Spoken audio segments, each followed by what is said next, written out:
যুক্তরাষ্ট্র ও ইসরায়েলের যৌথ হামলায় ইরানের সর্বোচ্চ ধর্মীয় নেতা আয়াতুল্লাহ খামেনি নিহত হয়েছেন। দেশটির রাষ্ট্রীয় গণমাধ্যম এ তথ্য নিশ্চিত করেছে।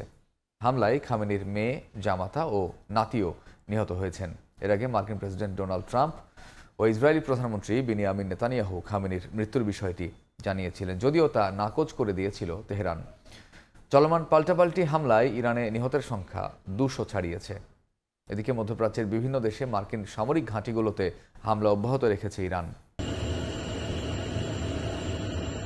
শনিবার স্থানীয় সময় ভোরে ইরানের বিভিন্ন স্থানে যৌথ হামলা চালায় যুক্তরাষ্ট্র ইসরায়েল। হামলায় ক্ষতিগ্রস্ত হয় সর্বোচ্চ ধর্মীয় নেতার কার্যালয়। আশঙ্কা করা হচ্ছিল হামলায় তিনি নিহত হয়েছেন। রোববার ইরানের রাষ্ট্রীয় গণমাধ্যম খামেনি নিহত হওয়ার বিষয়টি নিশ্চিত করে।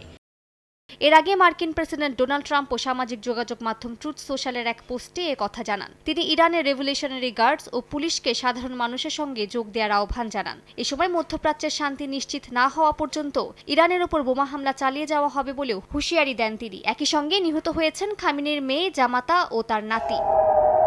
হামলায় দুই পক্ষেরই বাড়ছে হতাহতের সংখ্যা। একই দিনে ইরানের অন্তত 24টি প্রদেশে আক্রমণ চালানো হয়। নিহতের সংখ্যা দাঁড়ায় 2 শতাধিক। সরকারি ও সামরিক স্থাপনার পাশাপাশি 2টি স্কুলেও হামলা চালায় নেতানিয়াহু বাহিনী।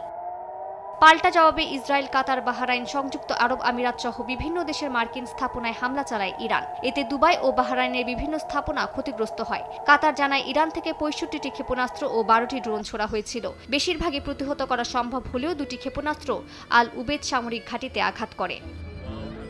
এ অবস্থায় ইরানের সুপ্রিম ন্যাশনাল সিকিউরিটি কাউন্সিলের শীর্ষ কর্মকর্তা আলী লারিজানি কড়া বার্তায় বলেছেন, ইসরায়েল ও যুক্তরাষ্ট্রকে অবিস্মরণীয় শিক্ষা দেওয়া হবে। পররাষ্ট্র মন্ত্রণালয়ের মুখপাত্র ইসমাইল বাঘেই আন্তর্জাতিক আইনের কথা তুলে ধরে বলেন, ইরান আত্মরক্ষার অধিকার প্রয়োগ করছে। আল জাজিরাকে দেয়া সাক্ষাৎকারে তিনি হামলাকে অপরিচিত আগ্রাসন হিসেবে বর্ণনা করেন।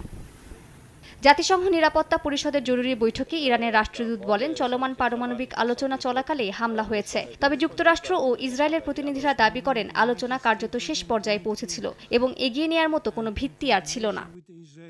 মালিহা সুহরওয়ার্দী, সময় সংবাদ।